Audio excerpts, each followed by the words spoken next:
কোনো সিনেমা ছেড়ে দেওয়ার পর যদি সুপার ডুপার হিট হয়ে যায় তখন হাত কামড়ানো ছাড়া আর কোনো উপায় থাকে না অভিনেতার। এমনটাই হয়েছিল সালমান খান আর আরবাজ খানের সঙ্গে। সেই নিয়ে এবার মুখ খুললেন পরিচালক আব্বাস মাস্তান। 1999 সালে মুক্তি পায় বাজিগর। এই ছবির হাত ধরেই পায়ের তলায় মাটি শক্ত পেয়েছিলেন শাহরুখ খান। কিন্তু শাহরুখের চরিত্রে অভিনয়ের জন্য আব্বাস মাস্তানের প্রথম পছন্দ ছিলেন অনিল কাপুর, তারপর সালমান খান। কিন্তু তারা রাজি হননি। অক্ষয় কুমারকে অক্ষয় কুমার করে তোলার পিছনে খিলাড়ির ভূমিকা অনস্বীকার্য। কিন্তু অক্ষয় কুমার নয়, এই ছবি প্রথম গিয়েছিল সালমানের ভাই আরবাজ খানের কাছে। কিন্তু খিলাড়িতে অভিনয় করতে রাজি হননি আরবাজ। বাকিটা ইতিহাস। মাস্তান বলেন, আমরা ছবির অর্থাৎ খিলাড়ির গল্প লেখার পর সেলিম খানের কাছে গিয়েছিলাম এই নিয়ে আলোচনা করতে। কারণ প্রধান চরিত্রে আমরা আরবাজকে কাস্ট করেছিলাম। আরবাজ আমাদের কাছে গল্প শোনেন, কিন্তু তার মনে হয়েছিল এই ছবির চরিত্র তার জন্য উপযুক্ত নয়।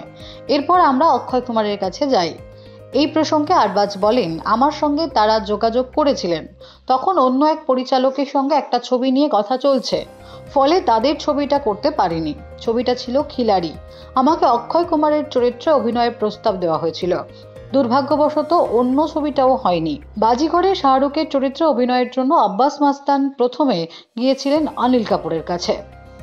তাদের কথায় আমরা অনিল কাপুরের সঙ্গে যোগাযোগ করি। তিনি বলেছিলেন ছবির বিষয়টা খুব রিস্কি, আমি করব না।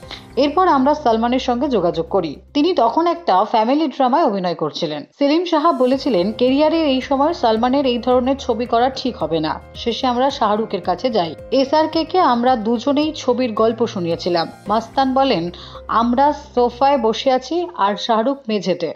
ওখানে বসে বসেই পুরো গল্পটা শুনলেন।